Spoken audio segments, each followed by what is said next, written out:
But I'm going to jump into, because I think you wanted to know more about the sanctuary policy, just a little background about why we changed the title of the resolution.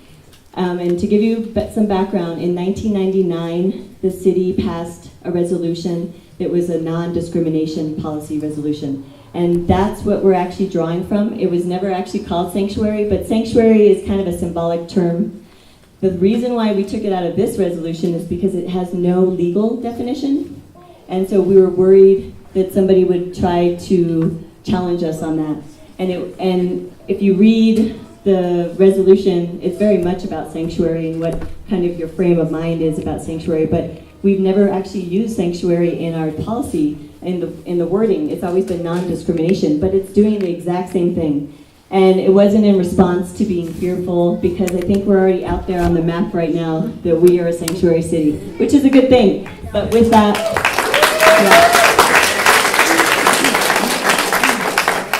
So with that, we realized, though, working with advocacy groups, primarily Somos un Pueblo Unido, but also other advocacy groups, that we needed to make our sanctuary policy, I'll just call it sanctuary policy, just to make it easy, we needed to make it stronger and legally defensible. And part of it was that it gets really complex legally, but we realized there were some things about how we want to protect the confidentiality of somebody's information, their personal information. And that goes for all of us. That's not just people that are undocumented. That's our social security information. Anything that the city may have, we need to protect. And so what we did was kind of a broad scope of what confidential information means. And it's somewhat of a legal thing, but I think what we realized after talking to national partners and national attorneys on this issue and local attorneys that focus on immigration, and they are very well versed in constitutional law, that we needed to protect ourselves with a blanket, because they're starting to go after, if we're looking at ways that the law is just saying we're not going to do something, which is what we do now. We say we are not going to look at any information or ask about immigration status and use our city resources to be able to ask somebody about either a crime or anything related to someone that's undocumented. And the reason why we looked at a larger, kind of more broad scope is because I think it will protect people and it will be more legally defensible. And that's the advice that we've been getting from attorneys.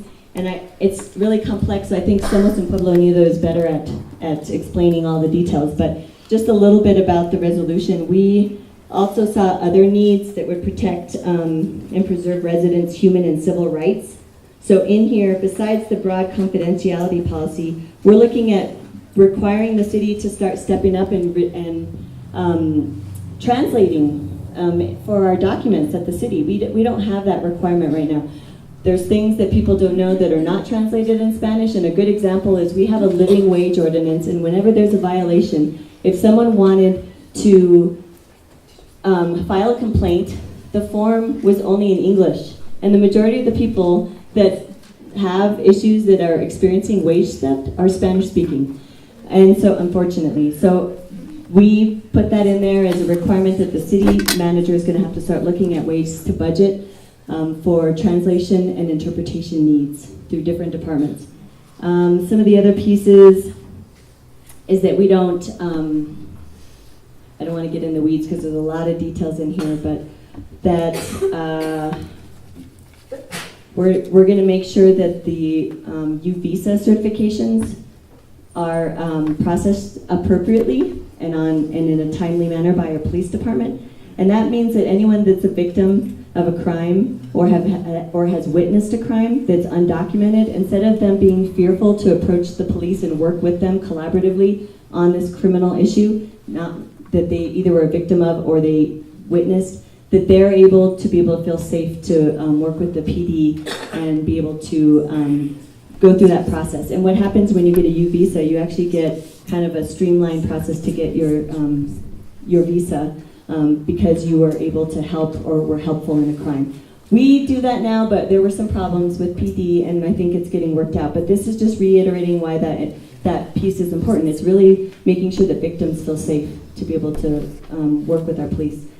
And let's see, what else did I pick out? There's quite a few, and you can actually find it online. We did make some edits last night that will be proposed on Monday, but I think it's just important that we're really focused on how people will feel safe to live, to work, and to play in Santa Fe. And this is what we decided would be the most appropriate pieces. So without getting into more details, you can ask me more about them because they're pretty specific. It's really just wanting to make sure that all parties and everybody within the city, and also people without the city, that we are working together to make our community stronger and safe and welcoming.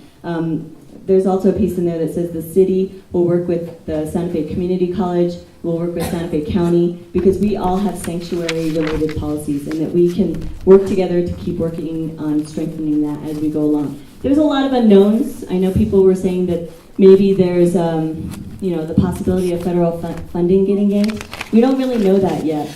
And there's some that say, well, it may be directed towards monies that come from that support our law enforcement, and money that comes from the Department of Justice. And I looked at that amount with our finance department, and the funding we get from the federal government that goes towards law enforcement is only about $64,000.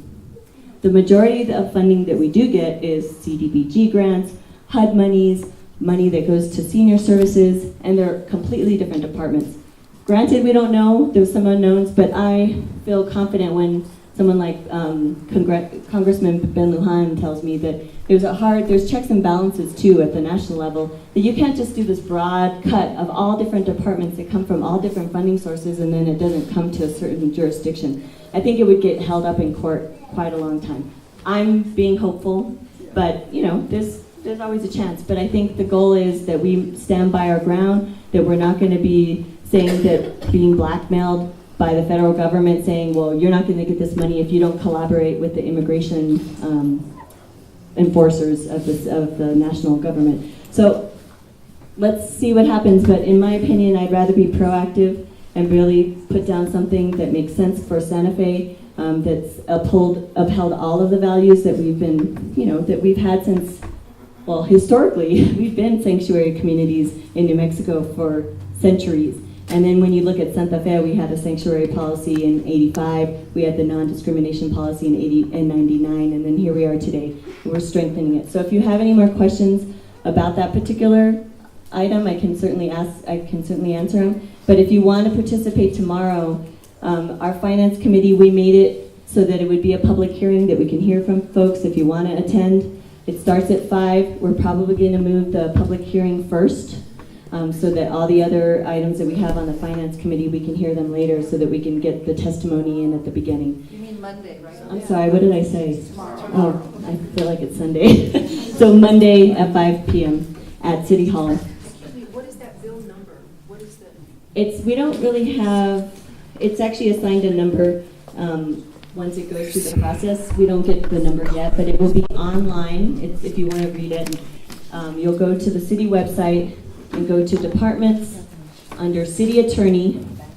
This is so crazy how long it takes to get to our actual pending legislation, but you go to city attorney, and then under city attorney you'll go to legislative services, and under the legislative services page there's pending legislation, all the different resolutions that are coming forth, including the sugary beverages tax. You can also look at that information, and you just click on it. You would click on, it says reaffirming, right now I think it's still called reaffirming the non-discrimination policy. Underneath that title it says substitute resolution, and you'll click on the substitute resolution because that's the one that we updated.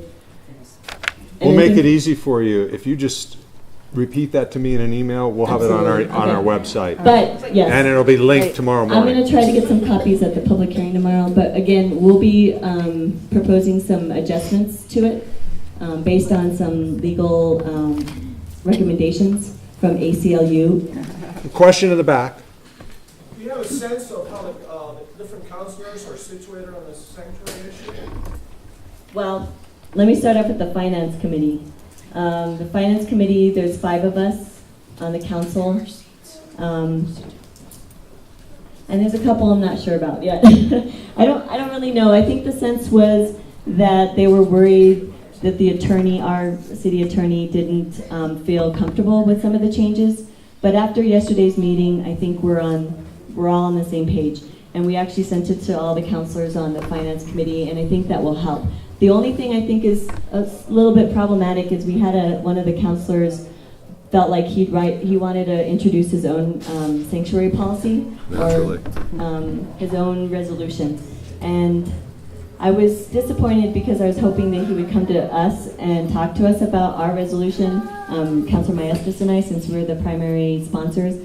But and just let us know like some of the things that he had problems with, or some of the things or language he wanted to add. But he unfortunately didn't do that. So that was Councilor Harris.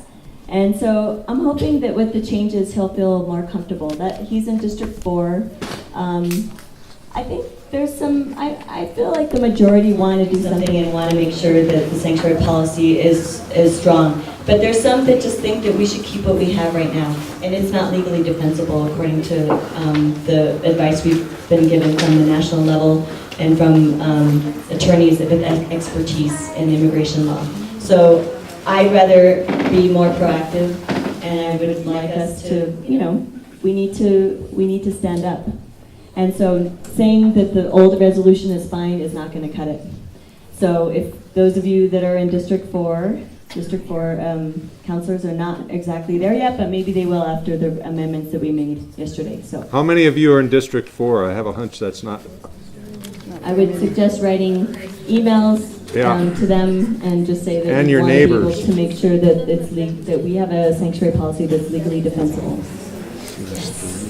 For those of us who want to come out at final hearing, do you know yet when the final hearing is? For City Council, it will be on February 22nd. That's a Wednesday. Someone check me if I'm wrong. But That's right.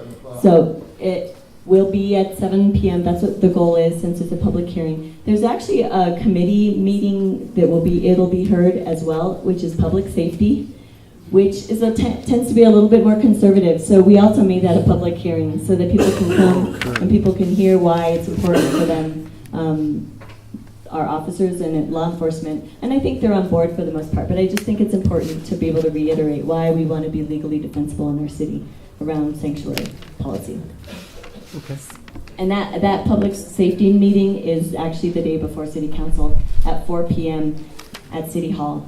So again, Monday, Finance Committee at 5 p.m., Public Safety Committee, 4 p.m. on February 21st, and the City Council meeting, public hearing on February 22nd at 7 p.m.